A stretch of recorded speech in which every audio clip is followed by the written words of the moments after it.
Welcome to Ruins and Haunting Heritage.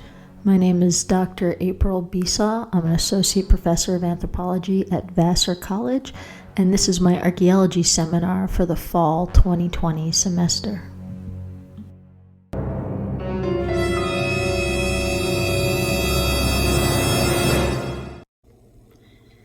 For this lecture, we're going to be going over chapters 1 and 5 of Harrison and Schofield's book, After Modernity, Archaeological Approaches to the Contemporary Past. So I titled this lecture, Archaeology as Exorcism, which is actually the words and perspective of Harrison and Schofield in this book. So it really is a book about how archaeology uses the present and the way that the past is alive in the present in order to critique what's going on in the world today. So on page 1, which certainly is the beginning of the book, the introduction, they say, how can we use the methods of archaeology to explore contemporary social phenomenon? And to explain their or unpack their response, they define where we are in today's world to say what contemporary social phenomenon are. So they use the terms modernity, which the title, After Modernity, including late modern, which is a part of modernity, post-modernity, and super-modernity. And again, this is more jargon that shouldn't be too off-putting once you understand what the definitions means. So modernity is the time period of human existence where there are nation states, there is industrial production, there's capitalistic and mercantile economies, there's long-distance communication and trade, and there's urban and suburban living. So they say that modernity came about around 1950, and this separates this condition of human history, modernity, from all past that came before, especially because before 1950, you don't really have mass consumption of goods. And mass consumption of goods has a lot of effects as far as how, in a previous lecture we talked about, things make people and how people make things. So nowadays, our stuff is very, very generic. You could go almost any city and buy almost the exact same things. You could go into almost every grocery store in America and find the same goods available in those grocery stores. They might be slightly branded differently, but if it's not avocado season, in the past, there were no avocados. But today, there are avocados shipped all over the world, created in greenhouses. You could always get an avocado. The prices fluctuate greatly depending on how hard it is to get that. But that wasn't true before.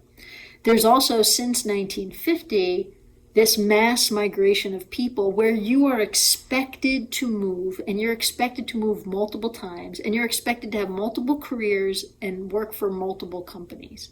Before 1950, you might move once in your life if you ever moved. You hoped to have a job for life once you got out of school, and you might not have ever gone to college. That wasn't necessarily how you got where you were going to go, because you could have more of an apprenticeship and you could move up in companies a lot differently. So we have come to believe that what 1950s created as modernity is the natural way of life, instead of thinking that for thousands, if not millions of years before that, you often, as a human being, would live and die in the same place in the world. And most of what you had is stuff that you made, or stuff that was made by somebody you knew, and therefore was very unique. Right? Your clothes might have been made by your family members, not bought at a store and shipped around the world. So that's modernity. So just a way of packaging all that together and saying this idea of that this is the natural way of life is what we call modernity. So postmodernity is kind of what we are in now, in this sense that everything is constantly moving, including you as a human being. Right? Some years when it's not a pandemic, I keep track of how many different places that I've stayed at overnight throughout the year. And sometimes it's as high as 60, right, in 350 days.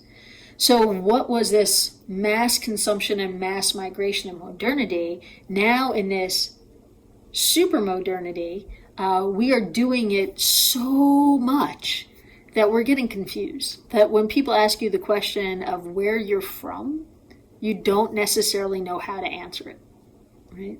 That wasn't true back before this period of time. So thinking about what is modernity and what is after modernity, the name of this book, what is postmodern and what is super modern, and how archaeology is part of the exorcism of that. So let's go back to the intro of this book. And they say that archaeological perspectives make the familiar unfamiliar by exploring its hidden, forgotten, and abject qualities. So if you've never really thought about how you used to take moving around for granted until a pandemic and a quarantine made you not be able to move around, that's part of what archaeology does without the pandemic, death, and disease, hopefully. My number one rule in archaeology is don't die, because death is forever. Everything else can be fixed. So I think it's a general rule for life. Don't die, because death is forever. So how else, without a pandemic, can we critically assess who we've become as a species, how we live our lives, and where we're going? So in this late modern stage, this post-modernity, late modernity, they define it as having post-industrial societies where a service economy is more dominant than a manufacturing economy. So during this lockdown, everybody wants to go to restaurants, and I wish I could go to a coffee shop and just sit there again. It's not about the production of things. It's about that we don't have the services and the experiences that we used to have. So in this late modern society or postmodern society where the production of goods is not how you get valued as a human being, it's really knowledge that is the primary capital. And that's why it's expected that everybody goes to college. And that's why we take out so many student loans that some people can't recover from their student loans, because it's that valued, that money sometimes is not equivalent to the knowledge. Manual labor is devalued, right? So this pandemic allowed us to rethink what is an essential worker and therefore value manual labor more. Also, in our late modern / postmodern world, new ideas is what shapes our economy more than the discovery of natural resources, more than the discovery of oil or so forth. So when we're talking about the contemporary past, when we're talking about how the past is part of today, we have to think about how time is experienced differently today than it was experienced in 1950, than it was experienced in 1850. So how can we have a good sense of why the past is important when the past is being created every 10 minutes, right? You might not like your phone anymore because it's from the past. It's too old, right? So what is old is devalued in this hyperactive culture that we are in. So there was a commercial a couple of years ago where people were on the phone saying, oh, did you know this? Did you know that? And they were saying, oh, that's 30 seconds ago, right? So now 30 seconds is the past, when in 1950, 30 seconds was the present. So they say on page 7, As the past appears to recede at an ever-increasing pace, the recent past becomes increasingly distant from our individual and collective memory. This means that even the recent past is easily overlooked and quickly forgotten. This creates a vacuum within which anyone can place their versions of heritage, but also everybody could have no versions of heritage. And I think this is why ghost tourism and ghost hunting has become so popular. It's an experience economy, right, which is part of the service economy instead of production. You go somewhere on a trip, you want to find out about their haunted places because you want to have an experience, and you're trying to find something that's unique in a world where you could go to any major city in the United States and eat at the same McDonald's, Burger King, or Hard Rock Cafe. So what is different in each place? The heritage of each place that makes it unique has become their ghost stories. Ghost tourism is so high that the New York State Tourism Board has created a haunted heritage trail where you can type in where you're going and it'll tell you all the haunted places that you go to, and that is run by the state. So back to what we were talking about last week about the laws defining whether a house is haunted or not, the state is saying these are all of our haunted places. Right? So whether or not paranormalness exists and is alive there is completely separate to me from the fact that it is advertised, it is explored, it is part of our economy. So our sense of the past is distorted by the acceleration of our productivity, of our time, of all of this. And we need to envision a past, and we need to have somebody bring us those visions of the past, which is what ghost tours and ghost hunters do. They tell us what these places were because we can't figure out what they were ourselves because we don't know the past anymore because there's too much information in the world. So archaeological sites of the contemporary past provide us with places where we can test our understanding of the present and how it is rooted in yesterday. So this is especially powerful for sites that we think that we know all about, but we have never really thought about. So your hometown. What are the contemporary archaeological sites in your hometown that would make you rethink what you think you know about your hometown? Easy answer that would apply to everybody would be your local historic cemetery. That if you go there and you start looking at when people died, you might find out that there was a flu epidemic in the not too distant past that you had no idea that occurred. And you would know that based on how many people in that cemetery all have similar death dates. We're going to be creating that as we bury people from the pandemic. But 20, 30, 40 years from now, we're going to forget about this pandemic in the same way that we've forgotten about these flu epidemics in the past. But those cemeteries contain the data that will help us to remember, right? So that's a contemporary archaeology site.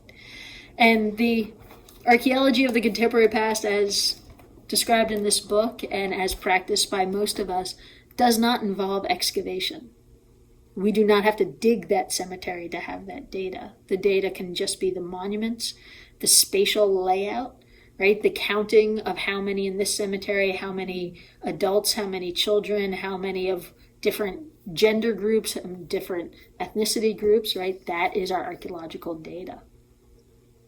So archaeology here is a process of close examination of material culture, not necessarily excavation, and the approach is usually focused on the landscape. We want to see how this place relates to others across space. So archaeology brings three unique perspectives to understanding the contemporary past. One, it starts with material culture. Two, it places that material culture within a long time depth, not this 30 seconds ago, but 10, 20, 30, 40, 100 years, centuries, thousands of years. And then the interpretation that we generate assesses change over time, while acknowledging that change is a process instead of saying that change should not happen. right? I am not a preservationist in that I don't run around town saying, don't destroy that historic building, it's a historic building. Change happens. I'm more likely to say, can we document that historic building before you demolish it, than I am to say, don't demolish it. So where is this putting us with hauntings and exorcism, as the title for this lecture is? On page 8 of this book, they say that it's a critical engagement with the spaces in which the past intervenes in the present. That's what contemporary archaeology is. Critical engagement of where in the present you can actually engage with the past.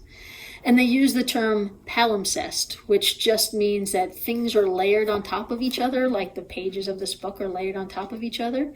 If I ripped out some of these pages, just pieces of them, I could see the past pages and the present pages all at the same time. They're all there, but yet they mess each other up. They influence each other. So the palimpsest nature of the late modern period and its archaeology cautions against a narrow focus on the archaeological remains of late modernity. It is an archaeology of all time periods and the way in which the material remains of the past are mobilized to create the present. So archaeology is a way of remembering. So ghost hunting and ghost tourism is a way of remembering. Your primary question is, what happened here? Or what happened to that person? Or why are they still lingering here, even though in my duality I consider them dead, but they seem to be alive, right? So archaeology is that investigation of how old things are permeating into the new things in ways that are unexpected. So on page 9, they say archaeology can act as both a form of exorcism by bringing to light and casting out those hidden and haunting aspects of the past, and a form of redemption in reconciling communities and nations with their recent hidden histories.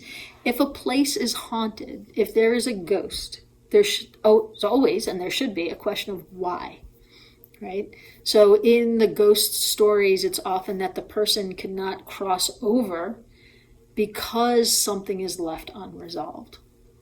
So if archaeology can find the things that are unresolved that is allowing places to seem haunted, then they can help us resolve those things. So some of the themes of contemporary archaeology as an exorcism that is in this book are remembering and forgetting. A lot of places seem haunted because we don't remember what happened there, and other places don't seem haunted because we've forgotten what has happened there. So not far from campus here are various places where murders have taken place. And for the most part, people would not look at that house and say that house is haunted. Right? We had a Poughkeepsie serial killer back in the 1990s, Kendall Francois. His house is an occupied house not far from campus. You would not drive past that house and say it's haunted because you've forgotten what has happened there. But some other places where people didn't forget, where people remember, they could drive past that same house and say, oh, no, this place is definitely haunted. I would never go in there. So archaeology could also talk about presence and absence. Right? So one of the common things that we do in American culture today is when a murder happens in a place, we often demolish the building. Think about some of the places where mass murders have happened. World Trade Towers. Take everything away. Put a memorial. Nobody wants to go back to work in a place where lots of people died. So sometimes when there's nothing there, and we do the archaeology, if we are going to do excavation, or if we see ruins, archaeologists can explain to you what is missing, and therefore bring it back to remind you why there's nothing there. So we can presence that absence.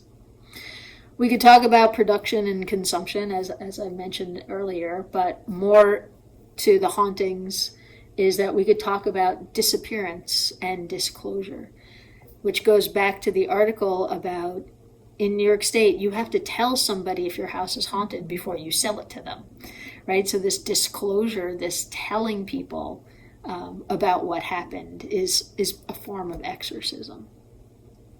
So the goals, according to Harrison and Schofield, are to bring forward by materializing that which is either excessive, forgotten, or concealed, especially as it relates to life at the margins. We want to create a more fair, more multivocal, more inclusive history of the recent past and present that includes the kinds of people that often become ghosts. Ghosts are often just everyday people, right? Especially people like children who died. There is no history of dead children, right? They're not in our American history books. But in ghost stories, there is a history of how children died, including things like epidemics. So if we document these things, if we talk about them, we're creating a history that is more about everyday people. And that's one of the other features of contemporary archaeology, is that we're not looking for gold, we're not looking for jewels, we're not looking for palaces. We're looking for the things that were the everyday things that were able to be forgotten, but yet refused to be forgotten in the same time. So chapter 5 of this book talks about heritage as an illustration of the ways in which the past is perceived and consumed in contemporary society. So think about your hometown, your home state. What are the things that it celebrates as its heritage? If you're from Wisconsin, they might celebrate the making of cheese. If you're somebody who's lactose intolerant and doesn't make cheese and doesn't consume cheese, what is your heritage in Wisconsin?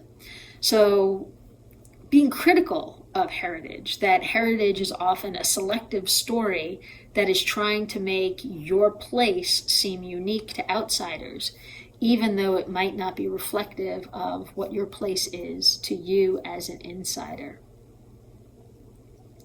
So because of this supermodernity, our constant charging forward in time, our constant replacing of things with new things, right? How old is an old house before it's old nowadays? And if a house is 50 years old, do you want to buy it? If it's 100 years old, do you want to buy it? If it's 1 year old, do you want to buy it? Right? If you had a different answer for each of those, that is part of this sense of how time moves now as opposed to how time moved in the past. So this accelerated time and this obsession with newness has created the sense that ruins are unexpected. That if you see the ruin of an old building on the landscape, why is that there? That's a waste of space. You should demolish it and build a Chipotle. We don't have a Chipotle around here, not that I know of. So we should probably build a Chipotle around here. But that's just an example of a generic thing that can create money, that can occupy space, that we often replace things that seem less valuable with. So if a ruin does persist, there is a story there. There's a reason why it hasn't been demolished and put a McDonald's or a Burger King or a Taco Bell on top of it. We also want to think about, with this progress of time and obsession with newness, that our haunted houses are almost always beautiful houses that are of the kind that would never be built today. They are unique. They often have strange towers, strange arches, strange colors and patterns. And some of our obsession with haunted houses might be our obsession with wishing that we still had something unique in this world to aspire to in that way. Our houses are pretty generic on the outside and on the inside. Our cars are pretty generic on the outside and on the inside. And because we don't expect either to last. Versus in the 1880s, you expected your house to last and you built it intentionally to not look like other houses if you had the money to do that. So when we love haunted houses, maybe part of that is loving old architecture where uniqueness was valued.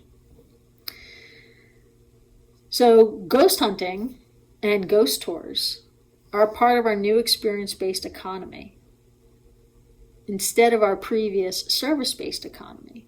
But part of the reason that I think ghost hunting and ghost tours are so popular today as a way of experiencing the paranormal is that in the past, in the service-based economy, it was more that if you wanted to experience the paranormal, you would go to a medium or a psychic, right? Because they were providing you a service.